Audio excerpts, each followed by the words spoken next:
Welcome back to my kitchen island, my brisket board. This brisket board, I talk about it every time I used it.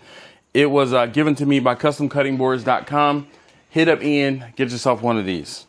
Give me a moment. I'm actually multitasking. I have some green beans cooking back here, well, warming.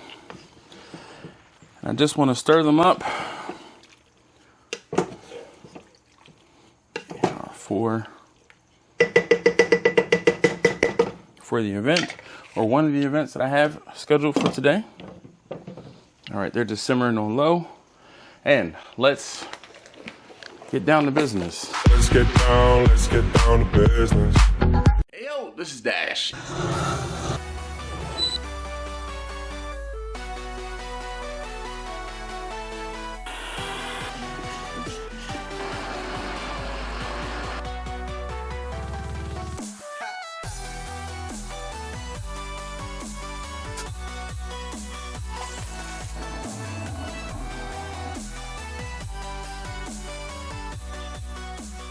Get ready.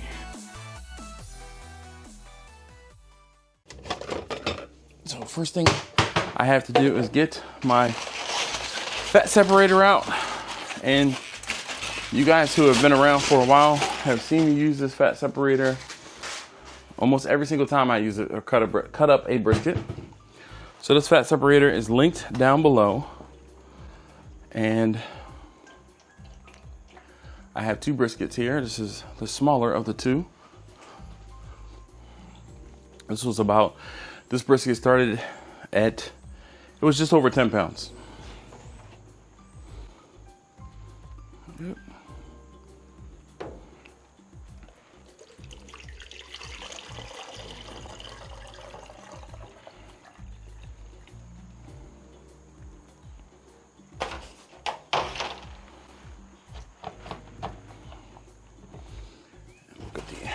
Other brisket on the board.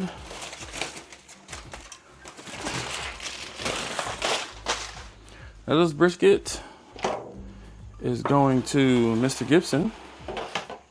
Mr. Gibson lives across town, and he hits me up every now and again and he orders food, but he found me through my YouTube channel. So shout out to Mr. Gibson. All right.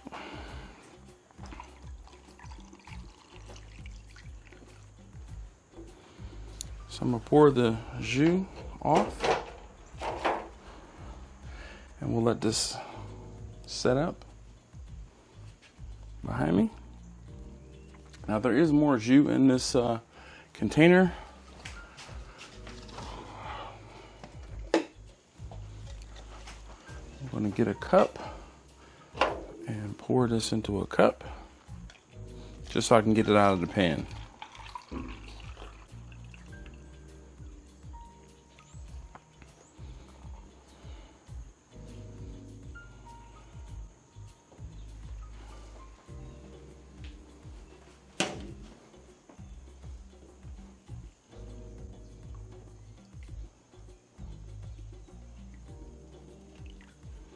All right.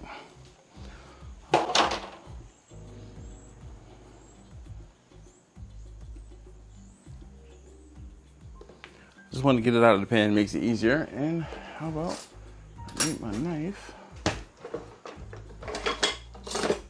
All right. So if you've seen any of my videos before, you see me slice up a brisket, and I'm going to slice these. Usually I would slice the point off of the flat, but what I'm going to do today is actually slice the brisket in whole, because this whole brisket is going to Mr. Gibson. That brisket there is for my catered event for this afternoon, and I need 3 pounds of brisket, so I'm gonna show you guys how I weigh it out. So at this point, this brisket, I did separate pretty good and take the fat out of the brisket, more so than I would normally. But you see, I'm gonna run my knife completely through the brisket and then come up and through to separate the point from the flat. I'm gonna put this off to the side momentarily. Come across here.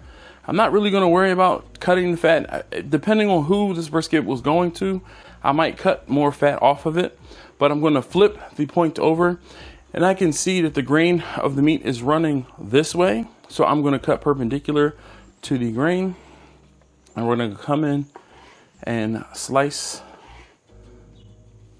this brisket.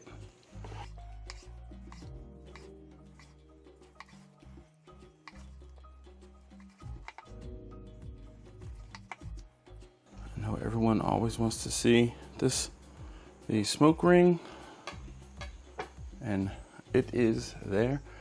I'm gonna try to zoom in only because I don't want to walk across the kitchen with it today.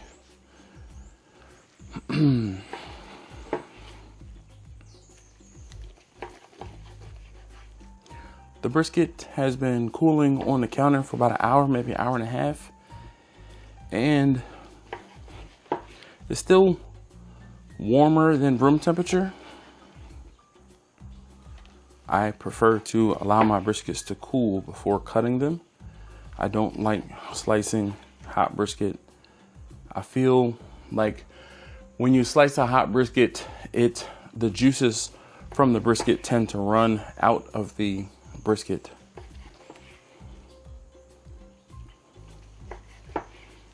I also don't rest my briskets in a cooler. In my opinion, that makes the brisket continue to cook.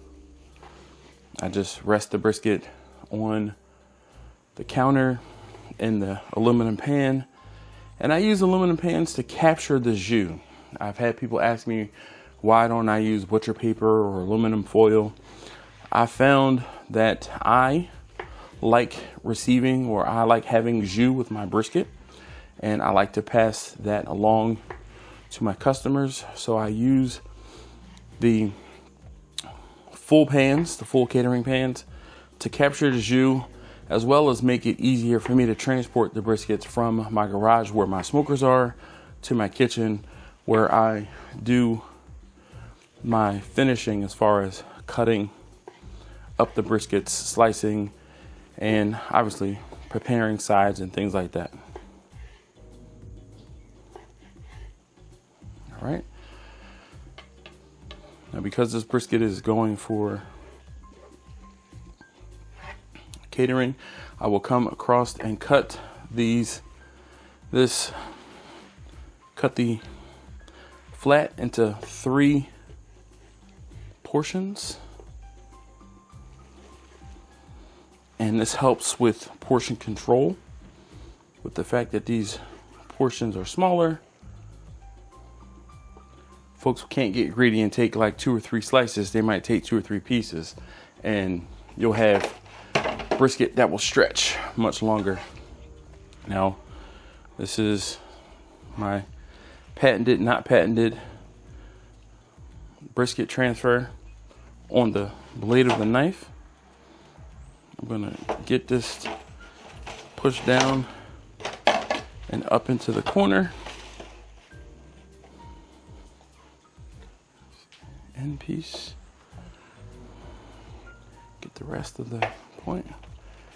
And if you work it out properly, everything should kind of fit together, just like it did on the board when you cut it up into the corner of the pan. And if need be, I'll shift things around one way or the other, and I'll get this one is a little smaller so I can pick it all up at one time. There's that. And our point. I'm just feeling on the point to see where the fat cap runs off, and I'm going to slice that extra bit of fat off. Some of you might have customers that don't mind taking the fat, but where I live, my customers do.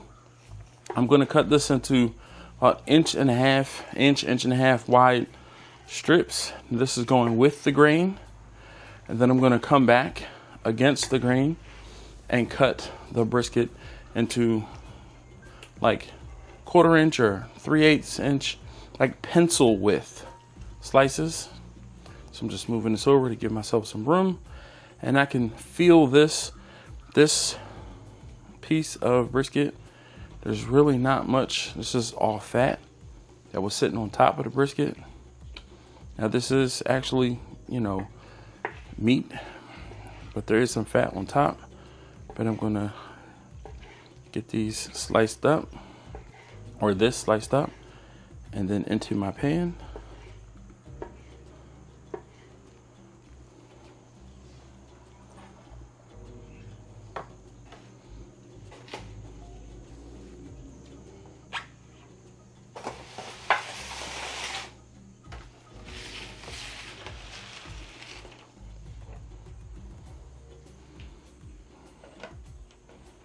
I'll put that in there backwards.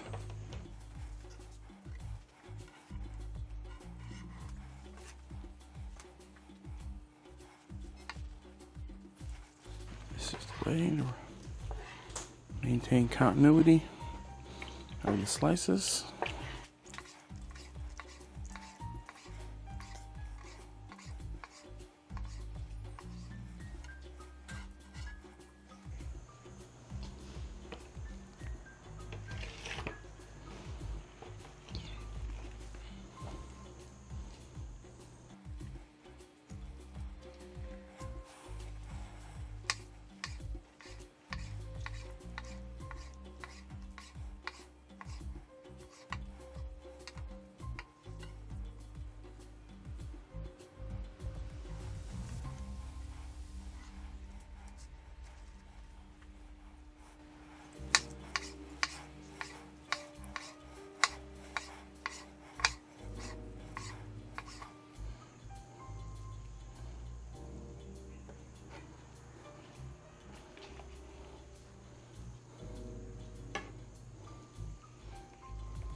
When I get down towards the end of the brisket, I will lay the brisket flat. It just makes it easier to cut because the pieces end up being they get a little wonky. But laying them flat, I'm still cutting in the same orientation, just at a different angle.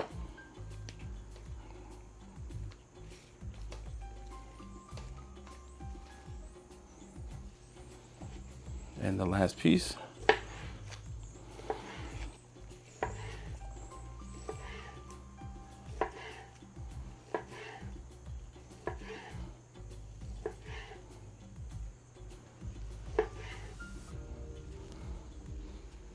Stick that in the pan.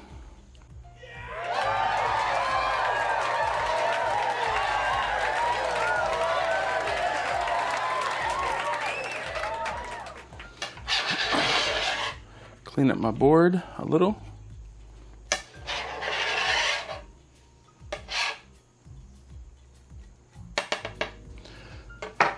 I'm gonna slide this brisket off to the side, and we'll get the smaller brisket to the forefront.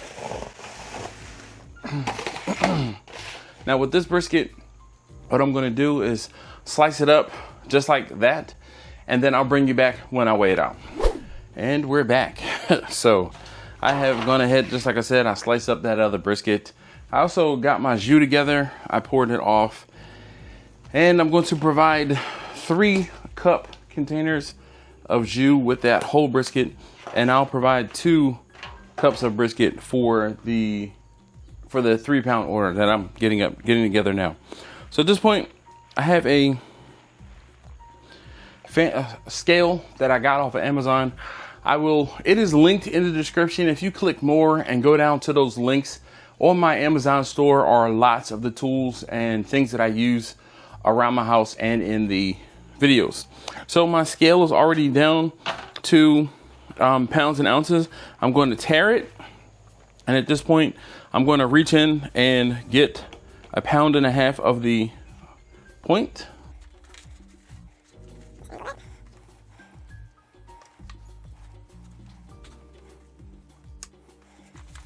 So almost, we have 1.5 pounds on the nose. I'm gonna reach into the pan and I'm gonna get 1.5 pounds of the point. We'll get the tail end, put into the corner. The next pieces,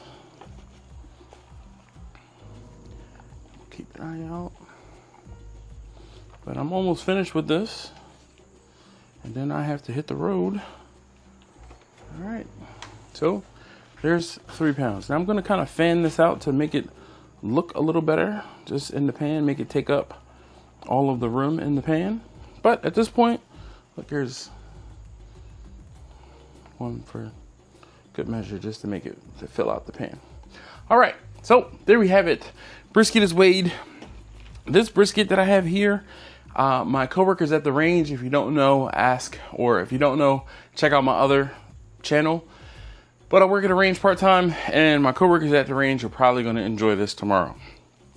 Anyway, I'm going to go ahead and end it here. Thank you guys for bearing with me as I try a new video editing software and figure out how it works, especially with the fact that I'm doing brisket again. Either way, thank you guys again, and I'll see you next time. Oh, go birds. More butter, baby.